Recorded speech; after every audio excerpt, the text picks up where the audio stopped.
उत्तर प्रदेश राज्य में स्थित जिला बलिया 2981 वर्ग किलोमीटर के क्षेत्रफल में फैला हुआ है। जिले का मुख्यालय बलिया शहर में ही है और यह जिला आजमगढ़ मंडल का एक हिस्सा है। यह जिला उत्तर प्रदेश राज्य का सबसे पूर्वी जिला है। जिले की उत्तरी और दक्षिणी सीमा दो प्रमुख नदियों गंगा और घाघरा द्वारा बनाई जाती हैं। बलिया जिला के पश्चिम में मऊ, उत्तर में देवरिया, उत्तर पूर्वी भाग में बिहार राज्य की सीमा तथा दक्षिण पश्चिमी भाग में गाजीपुर से घिरा हुआ है।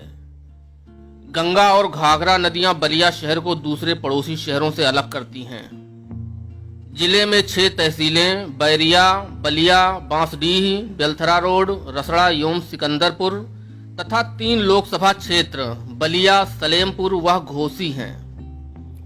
7 विधानसभा क्षेत्र बैरिया, बलिया नगर, बांसडीह, बेलथरा रोड, रसड़ा, सिकंदरपुर व फेफना हैं।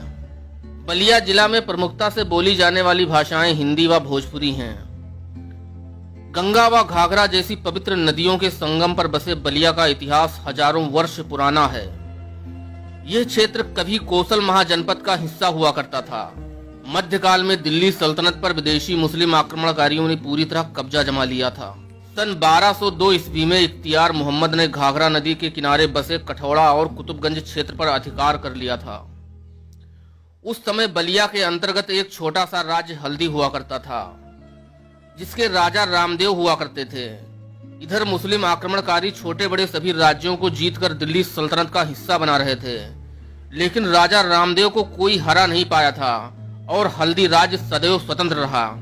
5 मई 1529 ईस्वी को बाबर और महमूद लोदी के बीच मध्यकालीन इतिहास की पहली जल और थल पर हुई जंग का साक्षी बलिया का खरीद बना था। मुगल बादशाह औरंगजेब की मौत के बाद बलिया में राजपूतों का शासन स्थापित हो गया, लेकिन 1719 ईस्वी में जब मोहम्मद शाह दिल्ली का सुल्तान बना तो उसने बलिया को अपने नियंत्रण में कर लिया। जब यह भूभाग 1764 ईस्वी को ईस्ट इंडिया कंपनी के अधिकार में हुआ तो बलिया को गाजीपुर जिला का एक तहसील बना दिया गया। लेकिन 1 नवंबर 1879 ईस्वी में ब्रिटिश सरकार ने बलिया को एक अलग जिला बना दिया।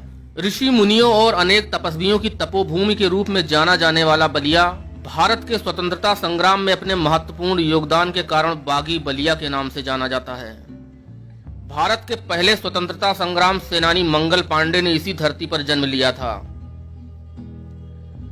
इस धरती ने सदैव वीरों को जन्म दिया है, जिसने अपने देश की रक्षा के लिए खुद को न्यौछावर करना अपना सौभाग्य समझा है। तभी तो 19 अगस्त 1942 को बलिया के स्वतंत्रता सेनानियों ने अंग्रेजों को मजबूर कर दिया था और उन्हें यहां से सीधे दिल्ली भागना पड़ा था। इसी के साथ जिले ने न सिर्फ बागी बलिया की उपाधि हासिल की थी, बल्कि देश में सबसे पहले आजाद होने का गौरव भी प्राप्त कर लिया था। इसके बाद बलिया का शेर कहे जाने वाले चित्तू पांडे ने वहां स्थानीय सरकार भी बना डाली थी।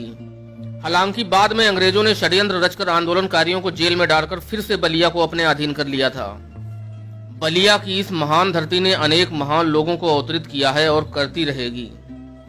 बलिया की इसी पावन धरती पर महान साहित्यकार हजारी प्रसाद द्विवेदी, परशुराम चतुर्वेदी, डॉक्टर उदय नारायण तिवारी, भगवत शरण उपाध्याय जैसे तमाम लोगों ने जन्म लेकर बलिया का नाम पूरे विश्व में रोशन किया है। देश के 9वें प्रधानमंत्री के रूप में चंद्रशेखर जैसे नेता का जन्म बलिया जिले में ही हुआ है और छोटे लोहिया के नाम से विख्यात समाजवादी नेता जनेश्वर मिश्र ने भी इसी धरती पर जन्म लिया है। ऐसे सैकड़ों महान लोगों ने इसी धरती पर जन्म लेकर न सिर्फ बलिया का बल्कि पूरे भारत को विश्व में एक पहचान दिलाई है। महाराजा बलि की धरती माना जाने वाला बलिया अपने सांस्कृतिक विरासत और शानदार इतिहास के लिए उत्तर प्रदेश का एक खास जिला माना जाता है। बलिया से लगभग 3 किलोमीटर दूरी पर स्थित है दादरी नामक स्थान। यहाँ ऋषि भृगु का एक प्रसिद्ध मंदिर है। इस मंदिर में आसपास जिलों से भी श्रद्धालु आकर पूजा अर्चना करते हैं। इसी स्थान पर अक्टूबर-नवंबर महीने में भारत का दूसरा सबसे बड़ा पशु मेला लगता है। यह पवित्र स्थान बलिया जिले में सबसे प्रसिद्ध पर्यटन स्थल के रूप में देखा जाता है। बलिया शहर के हृदय स्थल चौक क्षेत्र में स्थापित है बाबा बालेश्वर नाथ का एक प्राचीन मंदिर। आज से हजारों वर्ष पहले राजा बलि ने इस मंदिर का निर्माण दियारा क्षेत्र में करवाया था।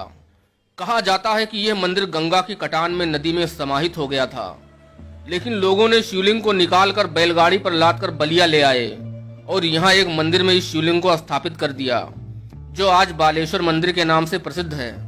बलिया जिला मुख्यालय से लगभग 10 किलोमीटर दूर सिकंदरपुर मार्ग के पास स्थित है 12 कोस में फैला सुरहा ताल, जिसे वर्तमान समय में लोकनायक पक्षी बिहार के नाम से जाना जाता है। यहाँ हर साल शीत ऋतु आते ही देश विदेश के लाखों पक्षी आते हैं, इसलिए यह झील प्रवासी पक्षियों के लिए प्रसिद्ध है। बलिया शहर में 1942 ईस्वी में शहीद हुए स्वतंत्रता सेनानियों की याद में शहीद स्मारक का निर्माण करवाया गया है। यह स्मारक उन क्रांतिकारियों की याद ताजा कराता है जिनके संघर्ष के कारण 1942 में बलिया 14 दिनों के लिए एक स्वतंत्र शहर बन गया था। बलिया जिले के अन्य दार्शनिक एवं पर्यटन स्थलों में श्री खपाड़िया बाबा मंदिर, श्री चैन राम बाबा मंदिर, मंगला भवानी मंदिर, कामेश्वर धाम कारो, रोशन शाह दरगाह आदि प्रमुख स्थान हैं। चैनल को